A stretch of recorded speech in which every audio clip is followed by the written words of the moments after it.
हर आदमी को अपने जीवन में कभी ना कभी किसी ना किसी चीज से डर जरूर लगता है, जिसमें से मोस्टली लोग अपने अपने आराध्य से प्रार्थना करते हैं और उनसे हिम्मत मांगते हैं। एज ए हिंदू, जब हमें डर लगता है तो हम भी अपने भगवान श्री हनुमान जी को याद करते हैं, उनके मंदिर में जाते हैं, उनकी चालीसा पढ़ते हैं और खास करके ये दो लाइन्स हैं जिनसे हमें बहुत हिम्मत मिलती है। सब सुख लहे तुम्हारी सरना, तुम रक्षक काहू को डरना। यानी कि जब हमारे साथ हनुमान जी हैं तो हम पर कभी भी कोई आंच नहीं आ सकती। लेकिन अगर उसी भगवान के मंदिर पर ये आंच आ जाए तो ऐसा ही हुआ साल 1855 में, जब 500 मुस्लिम ने हनुमानगढ़ी मंदिर को तोड़ने की बात कही और दावा किया कि हनुमानगढ़ी मंदिर एक मस्जिद को तोड़कर बनाया गया है। पूरे मामले को समझने के लिए हमें इतिहास के पन्नों को पलटना पड़ेगा। नमस्कार दोस्तों, मैं किरण सिंह और आप देख रहे हैं किरण सिंह एजुकेशन को। इस कहानी की शुरुआत होती है कौशल से। कौशल राघव राम का साम्राज्य था, जिसकी कैपिटल अयोध्या थी। श्री राम के बेटे महाराज कुश ने भी श्री राम के जन्म स्थान पर सबसे पहली बार मंदिर बनवाया था और आगे चलकर उनके उत्तराधिकारियों ने अयोध्या और राम मंदिर का दोनों का खास ख्याल रखा। लेकिन अयोध्या और राम मंदिर वीरान हो जाता है जब कौशल साम्राज्य के आखिरी राजा बृहदबल कुरुक्षेत्र के युद्ध में अभिमन्यु के हाथों मारे जाते हैं। इसके बाद 357 एडी में चक्रवर्ती राजा विक्रमादित्य शिकार करते हुए अयोध्या पहुंचते हैं और जब वो वहां पहुंचते हैं तो वहां के संतों से उनकी मुलाकात होती है और वहां के संत उन्हें अयोध्या की पूरी हिस्ट्री बताते हैं। अयोध्या की पूरी हिस्ट्री जानने के बाद वो डिसीजन लेते हैं कि वो अयोध्या शहर को और राम मंदिर को दोबारा बनवाएंगे। इस बात का जिक्र आपको सुप्रीम कोर्ट के जजमेंट के पेज नंबर 673 में भी मिल जाएगा। लेकिन अयोध्या और राम मंदिर की किस्मत में संघर्ष अभी खत्म नहीं हुआ था। साल आता है 1526, जब बैटल ऑफ पानीपत होती है, जिसमें बाबर इब्राहिम लोदी को हरा देता है और उसकी एंट्री होती है भारत में। और इससे पहले हम इस चीज पर डिस्कशन करें कि बाबर ने राम मंदिर और तमाम सारे मंदिरों को तोड़ा, इससे पहले हम यह समझ लेते हैं कि आखिर बाबर ने मंदिरों को तोड़ा ही क्यों। तो आप बता दें कि प्राचीन काल से ही मंदिर राजा की पावर को रिप्रेजेंट करता था। इसलिए राजा एक बड़ा और भव्य मंदिर का निर्माण किया करते थे ताकि वह एक मैसेज दे सके कि उनकी पावर कितनी ज्यादा है, जिससे कि उनके दुश्मन उन पर अटैक करने से पहले कम से कम एक बार जरूर सोचें।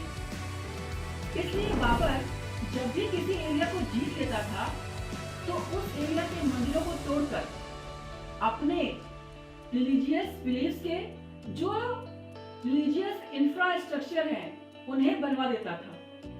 यह एक तरीके का सिंबल था अपनी पावर का डोमिनेंस दिखाने के लिए। और यह सारी चीज मैं आपको एविडेंस के विषय से बता रही हूँ।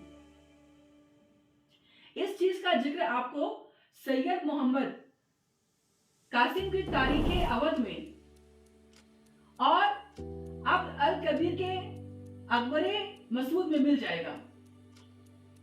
इब्राहिम लोदी को हराने के ठीक 2 साल बाद, यानी कि साल 1528 में, बाबर ने अपने कमांडर मीर बाकी को यह आदेश दिया कि वह अयोध्या में जाकर एक मस्जिद को बनवाए और उसने इस आदेश का पालन करते हुए एक मस्जिद बनवाई। जिसे हम बाबरी मस्जिद के नाम से जानते हैं। अब ऐसा नहीं है कि उस समय के लोगों ने इस मस्जिद के बनने के अगेंस्ट आवाज नहीं उठाई होगी, लेकिन उनके आवाज उठाने के बावजूद कुछ हो नहीं पाया। इसके बाद सालों तक लोगों के मन में यह आक्रोश और दुख बना रहा। लेकिन जब मुगल इंडिया में वीक हुए और अंग्रेजों का शासन शुरू हुआ, तब सवाई राजा जयसिंह ने बाबरी मस्जिद के ठीक सामने की जमीन खरीदी और वहां पर राम चबूतरा बनवा दिया, ताकि हिंदू एटलीस्ट बाहर से ही श्री राम की पूजा कर सके।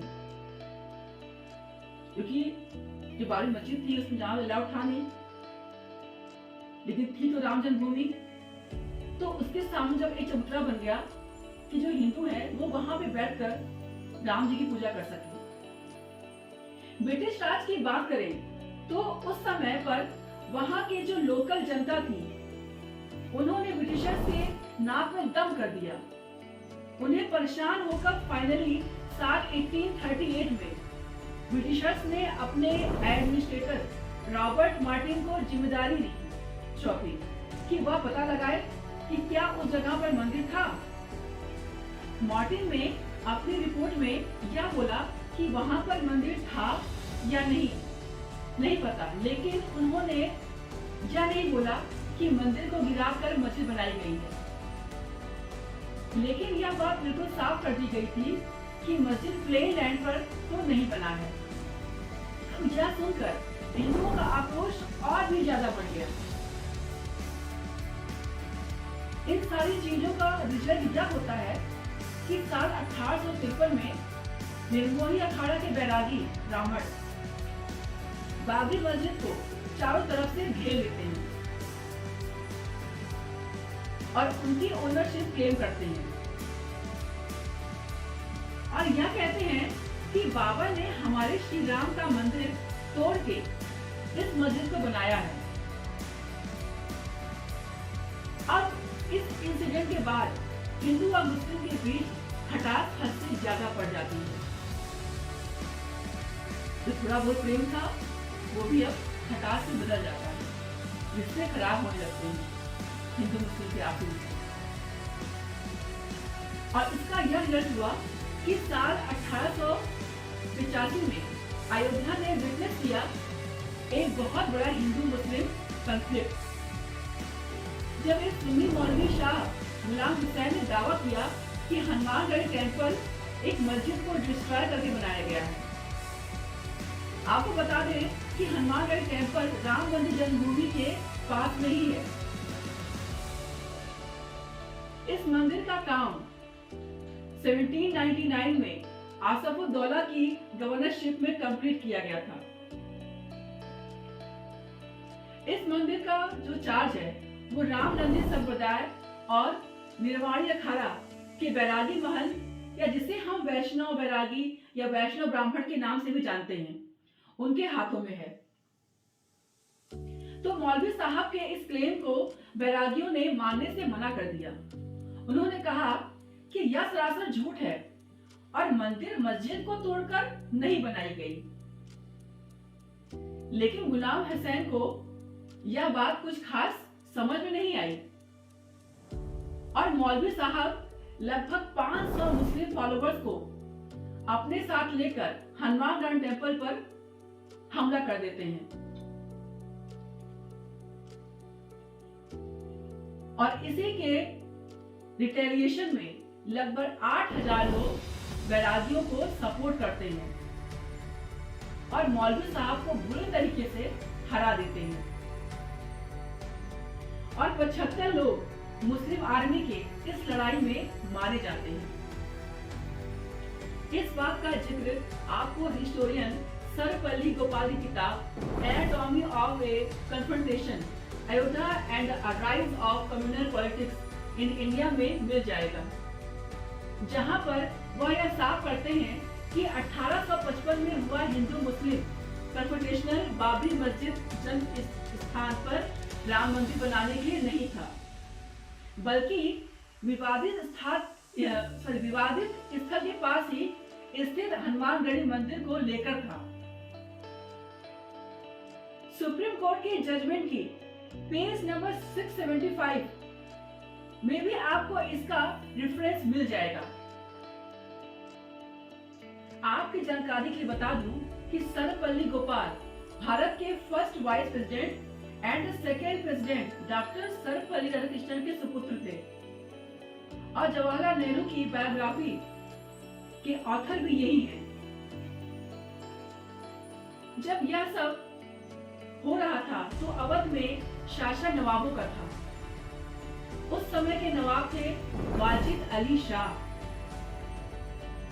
ऐसे में मुसलमानों का आक्रोश और भी बढ़ गया और सुन्नी और शिया दोनों ने मिलकर नवाब वाजिद अली शाह के खिलाफ फतवा जारी कर दिया और उनसे मांग की कि वह काफिरों की दुष्टता के लिए उन्हें पनिश करे। सिचुएशन टेंस हो गई थी और पूरी संभावना थी कि कम्युनल क्लैशेस हो सकते हैं। नवाब वाजिद अली शाह ने पीस मेंटेन करने की अपील की और उन्होंने 15 मेंबर्स की एक कमेटी बनाई जिसका काम था कि वह इंक्वायरी करके यह बताए कि हनुमानगढ़ी टेम्पल क्या एक मस्जिद को तोड़कर बनाया गया है। इस कमेटी में मुस्लिम की तरफ से आगा अली खान और हिंदू की तरफ से राजा मान सिंह और ब्रिटिश की तरफ से कैप्टन और। अब इस कमेटी ने अपने इंक्वायरी को पूरा करने के बाद यह पाया कि हनुमानगढ़ी मस्जिद को तोड़कर नहीं बनाई गई है, यानी कि इस जगह पर कोई भी मस्जिद नहीं था। इस रिपोर्ट की वजह से मुस्लिम पक्ष में एक नाराजगी पैदा हो गई और एक दूसरे मौलवी आमिर अली ने दिसंबर को दोबारा से हनुमानगढ़ी टेम्पल पर अटैक कर दिया। हालांकि यह अटैक भी पिछले अटैक के जैसे फेल हो गया। दोस्तों को बता दें कि इसी दूसरे अटैक के रिटेलिएशन में बाबा फकीर सिंह खालसा मस्जिद के अंदर घुस गए और 10वें सिख गुरु गोविंद सिंह की महिमा के नारे लगाए और श्री भगवान राम का प्रतीक बनाया और रातों रात एक मंच तैयार किया और उस पर भगवान राम की प्रतिमा रखी और उन्होंने मस्जिद की दीवारों पर राम राम भी लिख डाला। तो यह थी पूरी कहानी दोस्तों। धन्यवाद।